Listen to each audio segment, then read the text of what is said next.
दधाना कर पद्माभ्या अक्षमाला कमंडलु देवी प्रसीदतु मयि ब्रह्मचारिण्यनुत्तमा। जय माता दी, जय श्री राधे कृष्ण। आप सभी का हमारे YouTube चैनल पे बहुत बहुत स्वागत है। आइए आज सुनते हैं चैत्र नवरात्रि के दूसरे दिन माता ब्रह्मचारिणी की कथा। जो भी भक्त सच्ची श्रद्धा के साथ चैत्र नवरात्रि में माता दुर्गा के 9 स्वरूपों का पूजन करते हैं, माता की आराधना करते हैं, व्रत को रखते हैं, माता उनके सभी इच्छाओं को पूर्ण करती है। चैत्र नवरात्रि के दूसरे दिन माता दुर्गा के दूसरे स्वरूप माता ब्रह्मचारिणी का पूजन किया जाता है। ब्रह्मचारिणी माँ, ब्रह्म अर्थात तपस्या का आचरण करने वाली, इसलिए इन्हें तपस्विनी भी कहा जाता है। माता ब्रह्मचारिणी के एक हाथों में कमंडल और दूसरे हाथों में अक्षमाला है। माता ब्रह्मचारिणी ज्ञान और तप की देवी मानी जाती है। माता ब्रह्मचारिणी का पूजन करने से भक्त को धैर्य, ज्ञान और कठोर परिश्रम करने का गुण प्राप्त होता है। विद्यार्थियों को माता ब्रह्मचारिणी का पूजन अवश्य ही करना चाहिए। इससे माता अति प्रसन्न होती है और कठिन परिश्रम में माता सहायता प्रदान करती है तथा माता सभी प्रकार के सुख और समृद्धि को प्रदान करती है। जो भी चैत्र नवरात्रि का व्रत करते हैं उन्हें माता ब्रह्मचारिणी के पूजन के लिए इस दिन सुबह उठ करके नित्य क्रियाओं से निवृत्त होने के बाद गंगा नदी में या घर के नहाने के पानी में थोड़ा सा गंगा जल मिला करके स्नान करना चाहिए। शुद्ध वस्त्र धारण करके उसके बाद फिर आसन पर बैठ करके माता ब्रह्मचारिणी का पूरे विधि विधान के साथ पूजन करना चाहिए। सबसे पहले तो माता ब्रह्मचारिणी का जल से अभिषेक करे, उनके ऊपर पंचामृत चढ़ाएं। पंचामृत में दूध, दही, घी, मध और शक्कर इन वस्तु को डालकर पंचामृत बनानी चाहिए और माता को अवश्य ही अर्पित करनी चाहिए। माता को पंचामृत से स्नान भी करवाना चाहिए और भोग में भी माता को पंचामृत अवश्य ही चढ़ाना चाहिए। माता को पंचामृत से स्नान कराने के बाद शुद्ध गंगा जल से माता को स्नान करवाना चाहिए। उसके बाद फिर माता ब्रह्मचारिणी को सफेद वस्त्र अर्पित करनी चाहिए। उसके बाद माता को श्रृंगार की वस्तुएं अर्पित करनी चाहिए। माता का विशेष प्रकार से सप्तमी तिथि को और अष्टमी तिथि को माता का श्रृंगार किया जाता है विशेष प्रकार से, लेकिन प्रत्येक दिन भी माता को अवश्य ही श्रृंगार की वस्तुएं अर्पित करनी चाहिए। वस्त्र अर्पित करने के बाद उसके बाद फिर माता को अक्षत, चंदन, पुष्पों की माला माता को अर्पित करनी चाहिए। माता ब्रह्मचारिणी को गुड़हल और कमल का पुष्प अति प्रिय है और इसलिए इनकी पूजा के दौरान माता को इन फूलों को अवश्य ही अर्पित करनी चाहिए। माता को धूप और दीप दिखाने के बाद दूध से बने हुए मिठाई का भोग माता को लगाना चाहिए। फल आदि का भोग लगाना चाहिए। जो भी ऋतु फल मिल पाए ऋतु फल माता को अवश्य ही अर्पित करनी चाहिए। माता को मिश्री और पंचामृत का भी आप भोग लगाए तो यह लाभकारी होता है। उसके बाद फिर नैवेद्य चढ़ाने के बाद फिर माता को जल से आचमनी करवाएं। उसके बाद फिर द्रव्य और दक्षिणा उन्हें चढ़ाएं। फिर पुंगी फल, तांबूल, लौंग और इलायची डाल करके माता को अर्पित करें। पुंगी फल यानी कि सुपारी को पुंगी फल कहा जाता है और तांबूल यानी कि पान पत्र माता को लौंग इलायची के साथ अवश्य ही अर्पित करनी चाहिए। उसके बाद फिर दुर्गा सप्तशती का पाठ करना चाहिए। दुर्गा सप्तशती पाठ का कथा श्रवण करना चाहिए। दुर्गा चालीसा आदि का पाठ करना चाहिए या श्रवण करना चाहिए। इससे माता अति प्रसन्न होती है। इसके बाद फिर माता की आरती करनी चाहिए। उसके बाद फिर पुष्पांजलि करनी चाहिए। इसी प्रकार से दूसरे दिन माता ब्रह्मचारिणी का सुबह और शाम के वक्त पूजन करना चाहिए, आरती करना चाहिए।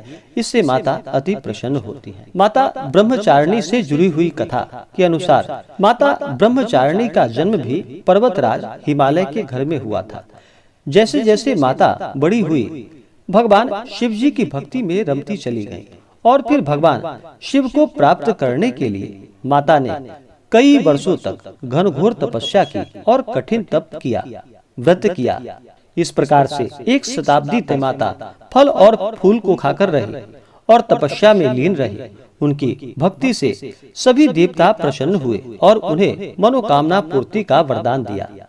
जो भी सच्ची श्रद्धा के साथ माता ब्रह्मचारिणी का पूजन करते हैं, इससे माता प्रसन्न होती हैं और अपने भक्तों को मनोवांछित फलों को प्रदान करती हैं।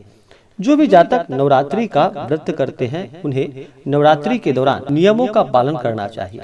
नवरात्रि के दौरान घर में चारों तरफ साफ सफाई अच्छी प्रकार से करनी चाहिए। इन दिनों किसी के ऊपर क्रोध नहीं करनी चाहिए। अपने मन में किसी के प्रति ईर्ष्या या द्वेष का भाव नहीं लाना चाहिए। ब्रह्मचर्य का पालन करना चाहिए। सात्विक आहार ग्रहण करनी चाहिए।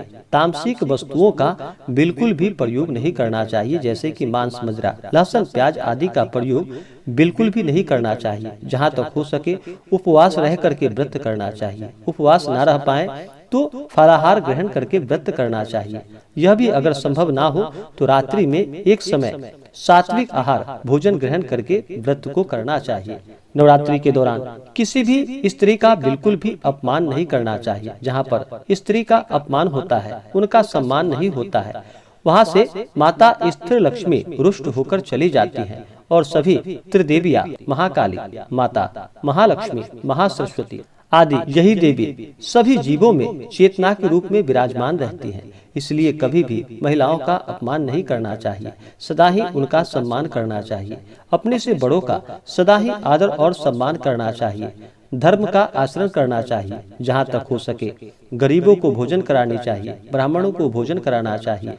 नवरात्रि के दौरान कुमारी कन्याओं का जहाँ तक हो सके पूजन करना चाहिए। अगर आप प्रत्येक दिन पूजन कर पाए तो प्रत्येक दिन भी कर सकते हैं, नहीं तो विशेष प्रकार से कुमारी कन्या का पूजन अष्टमी तिथि और नवमी तिथि के दिन कुमारी कन्याओं का पूजन किया जाता है, तो इनका पूजन करना चाहिए, इनकी आरती करनी चाहिए। माता नव दुर्गा कुमारी कन्याओं का रूप मानी गई है, इसलिए कभी भी किसी का अपमान नहीं करना चाहिए।